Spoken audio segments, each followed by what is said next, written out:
கர்த்தருடைய பரிசுத்தமான நாம மகிமைப்படுவதாக. ஆசீர்வாதமான ஒரு நல்ல காலவெளியிலேயும் அனுதின மன்னா என்ற வேத தியானத்தினால் உங்களை சந்திப்பதில் மிகுந்த சந்தோஷம். கிருபையாய் கர்த்தர் கொடுத்த நாளுக்காக கர்த்தரை துதிப்போம். இந்த நாளிலே கர்த்தருடைய வார்த்தையை தியானித்து அதிலே வளருவதற்கு தேவன் நமக்கு உதவி செய்வாராக. 2 நாளாகமம் 10ஆம் அதிகாரம். இஸ்ரவேல் புத்தருடைய சரித்திரங்களிலே திருப்பு முனையாய் அமைந்த ஒரு அதிகாரம் என்றால் இந்த அதிகாரத்தை நாம் மறக்க முடியாது. காரணம், சாலமோனுடைய மரணத்துக்கு பின்பு அவனுடைய குமாரன் ஆகிய ரெகோபயாம் ராஜாவாக்கப்படுகிறான். அப்பொழுது ஜனங்கள் அவனிடத்தில் வந்து ஒரு வேண்டுகோளை வைக்கிறார்கள். என்ன வேண்டுகோள்? உம்முடைய தகப்பன் எங்கள் மேல் பாரமான நுகத்தை வைத்தார், நீர் அதை லகுவாக்கும், அப்பொழுது உம்மை சேவிப்போம் என்று சொன்னார்கள். பாரம் லகுவானால் ஜனங்கள் ராஜாவை சேவிப்பது சுலபம்.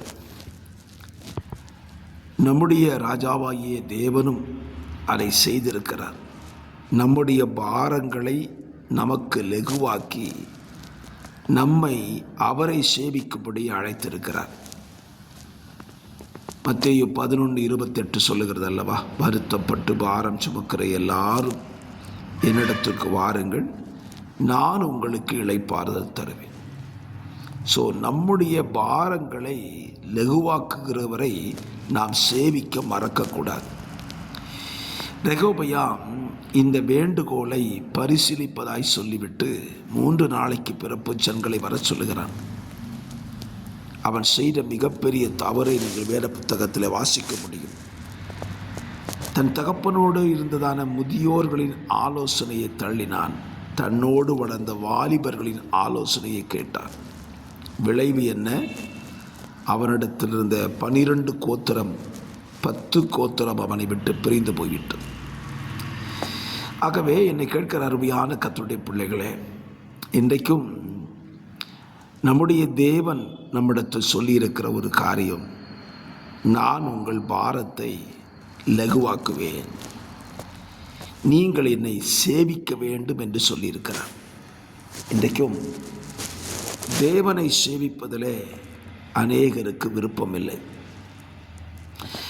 தேவனை சேவியுங்கள் என்று சொன்னால் அது எங்களால் முடியாது, எங்களுக்கு பிரச்சனை இருக்கிறது, எங்கள் பிரச்சனையை தீர்க்க வழி தெரியவில்லை.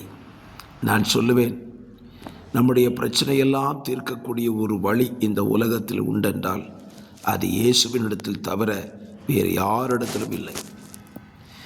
ஆகவே உங்கள் பிரச்சனைகளுக்கெல்லாம் பரிகாரியாயிருக்கிற இயேசுவை விட்டுவிட்டு நீங்கள் எங்கே சென்றாலும் உங்கள் பாரம் லகுவாகாது, உங்கள் பாரம் குறைக்கப்படவும் செய்யாது. ஜனத்தினுடைய எதிர்பார்ப்பு என்ன? பாரம் குறைய வேண்டும், பாரம் லகுவாகணும். தேவன் என்ன சொல்லுகிறார்? என்னிடத்திற்கு வாருங்கள், நான் உங்கள் பாரத்தை என்ன செய்கிறேன்? லகுவாக்குறது என சொல்லியிருக்கிறாரு. ஆனால் இதை இன்றைக்கு ஜனங்கள் ஏற்றுக்கொள்ள மறுக்கிறார்கள். உங்கள் வாழ்க்கையை சிந்தித்து பாருங்கள். உங்கள் பாரம் லகுவாக்கப்படுவதற்கு இயேசுவை தேடுகிறீர்களா அல்லது மனிதர்களை தேடுகிறீர்களா? மனிதர்கள் சொல்லுகிற சூழ்நிலையோ தேடினால் பாரம் கூடிவிடும். ஆனால் இயேசுவை தேடி பாருங்கள், அவர் சமூகத்தை கூப்பிட்டு பாருங்கள், நிச்சயமாய் உங்கள் பாரம் லகுவாக மாறிவிடும். ரெகோபயாம் தவறு செய்தான். தன் ஜனத்தினுடைய பாரத்தை லகுவாக்க மனமில்லாமல் அதிகமாக்குவேன் என்று சொன்னான். ராஜ்யபாரம் அவனை விட்டு போய்விட்டது. ஆகவே ரெகோபயாம் செய்த தவறை நாமும் செய்யாதபடி பாரத்தை லகுவாக்குறவரிடத்தில் நெருங்கி சேருவோம். அவர் நம்முடைய பாரத்தை லகுவாக்குவார். பரிசுத்த பிதாவே, இந்த காலவளை தந்த சிந்தையின்படியே எங்கள் பாரங்களை லகுவாக்குகிற உம்மிடத்தில் நாங்கள் அனைவரும் வர உதவி செய்யும். வார்த்தையை கேட்கிற பிள்ளைகளை அப்படியே உம்மிடத்துக்கு நடத்தி கொள்ளும். இயேசுவின் நாமத்தில் ஜெபிக்கிறேன் நல்ல பிதாவே, ஆமென்.